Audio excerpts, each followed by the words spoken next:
sure, Robbie, any Arsenal supporting mums probably didn't enjoy that at all until right at the end.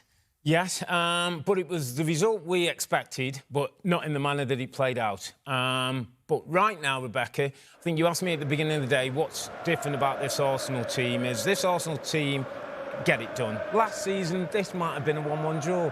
And we'd been saying, oh, it's 2 drop points and hands it to City. Well, they found a way. They were cautious today. Their football wasn't great. Thought the right-hand side of the pitch, Odegaard, Saka, Ben White were not on their game. They weren't controlling matches as we've seen. But it wasn't about data and stats and numbers and performance. It was about getting 3 points at what people said is a one big hurdle that will stop Arsenal winning out. And they've got the 3 points, Rebecca. And I think Arteta will be delighted. And the fans there, as you see, are delighted. Robbie, just a quick line on these fans. They're probably not being allowed out of Old Trafford. Often you have to stay behind as you are the away contingent. But this atmosphere, these faces, one man there seemed to break down in tears. What is it telling you? That the thing that we talked about, that this team have moved on, Rebecca, that this team will go as far as they can to push Manchester City all the way. And if they end up with 89 points and they're not quite good enough against one of the best teams the Premier League's ever seen, that will be OK this year, because this team haven't bottled it. This team haven't crumbled. This team haven't drawn on a day when their football wasn't great. And so that improvement, that maturity, that belief is a big part of what's part of this football club now. Tim, these scenes also make me think these fans know that at last, once again, Arsenal are the real deal. And if it doesn't happen on Sunday, it might well happen very soon. Correct. And they have every right to be jubilant. They're top of the table with 1 game to go. This is exactly where they need to be. Very rarely do you win the league running away. It's hard to chase Manchester City. They've done a great job so far. They should enjoy these moments. I think just to copy that point as well, Rebecca, just think where these 2 great teams were with 2 of the greatest managers we've had, Arsene Wenger and Sir Alex Ferguson. And look where we are now. You just feel that Arsenal is so much closer to winning a title than Manchester United. Manchester United have had 60-odd thousand fans in there, cheering as much as they can to lift their team. But there is such a gulf between the 2 football clubs now. I think that also gives these Arsenal fans hope and belief that they're going in the right direction. Tim, I've got to ask you about Tuesday. Of all the teams that it comes down to as to whether or not Arsenal have a really good chance to win the title for the first time in 20 years, it comes down to whether or not Tottenham can do something against Manchester City. Does the fact that it's Tottenham, where the players are concerned, the Tottenham players on Tuesday, because of course the fans is another question, I'll get to that in a second. If you're a Tottenham player, does it register at all that if you do something good for you and your team against City, then you're doing something great for Arsenal, your biggest rivals? Yeah, it's one of the hardest questions you can ask me, Rebecca, because it's a moral dilemma. I played against, at Everton, I played against Manchester City when Liverpool were chasing them, and I remember as a professional, I was proud and I wanted to give my all, and I did. Like, I hated losing, but on the day, can't say I hated losing because it just... Wow, really? So it did actually affect you? I think it does. And so those Tottenham players are going to go out there and they're going to try because they are world class and they have a right to their supporters to do their best. But guess what? The hate that you'll feel as a Tottenham player towards Arsenal might soften the blow as it did with me at Everton. Rob?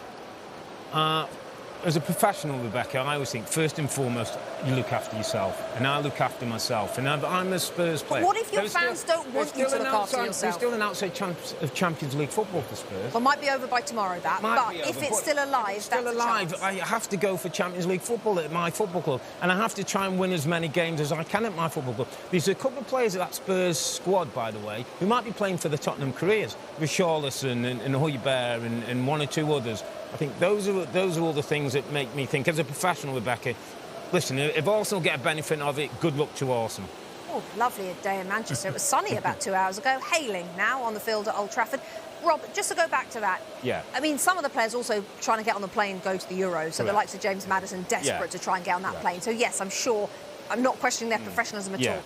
But tell me what you think, Rob, the stadium will be like if James Maddison hits a cracker in the 90th minute for Tottenham to beat Manchester City.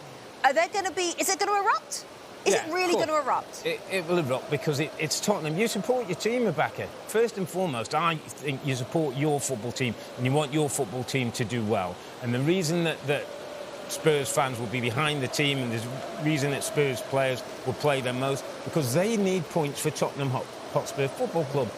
With a new manager, with a new way of playing, when things haven't gone quite as they would like, when they still got a chance of Champions League football, I can't see in my head, I can't believe there'll be anybody on the Spurs side who's thinking, oh, I won't take a goal today because it's going to help Arsenal.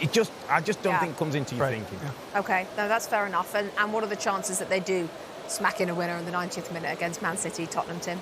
Well, the way that they play, I wouldn't put anything past them. They play like nothing we've ever really seen in the Premier League. The way Ange ball presents itself, and fullbacks flying forward and centre halves getting in number 9 position. There'll be goals in that game, and when there's goals in the game, I think anything can happen. And really, all Arsenal need is for Tottenham to nick a draw somewhere. So it's possible, very. That game's coming up on Tuesday at 2:30 Eastern. Let's take you back to Graham Lasso and John Champion. Gentlemen, never have you been happier to have a roof over your head than right this second. That looks fantastic behind you. Some final thoughts, if you will.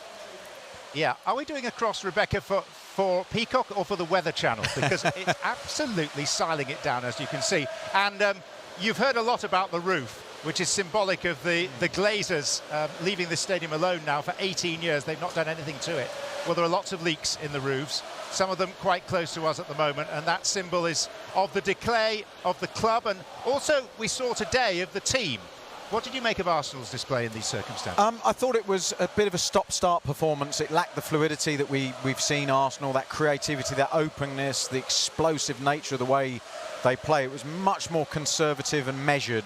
I think the goal helped. The conditions didn't in the early stages. It was warm. It was, the game seemed to be quite slow. Wasn't a great atmosphere. So Arsenal got drawn into all of that, I think, as well. And the really creative players for Arsenal today didn't really have the impact that we've seen them throughout the season.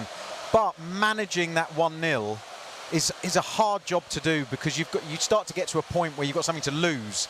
So you start to put the handbrake on a little bit and try and manage the game. And Manchester United always carried a bit of a threat. So put this in context, 15 wins in 17 Premier League games for Arsenal.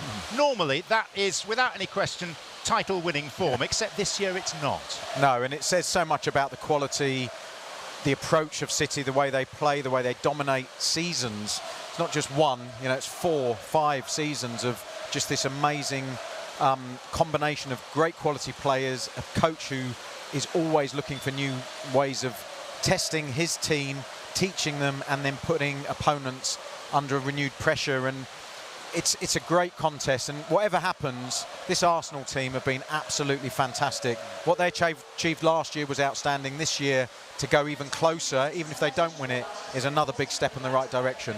But let's not forget, potentially a big test at Tottenham for Manchester City on Tuesday. They've played 6 games in the new Spurs Stadium, and they've scored just 1 goal, and they've lost all 4 Premier League visits. So there is still hope for Arsenal, and they'll be buoyed in these monsoon-like conditions by having secured 3 points. Hi there, I'm Rebecca Lowe, studio host for NBC's coverage of the Premier League. Don't forget to hit subscribe to watch more videos all season long. And for even more Premier League content, from original series to live matches, head over to Peacock. And be sure to tune in for Premier League mornings every weekend on USA Network and on Peacock. We will see you there.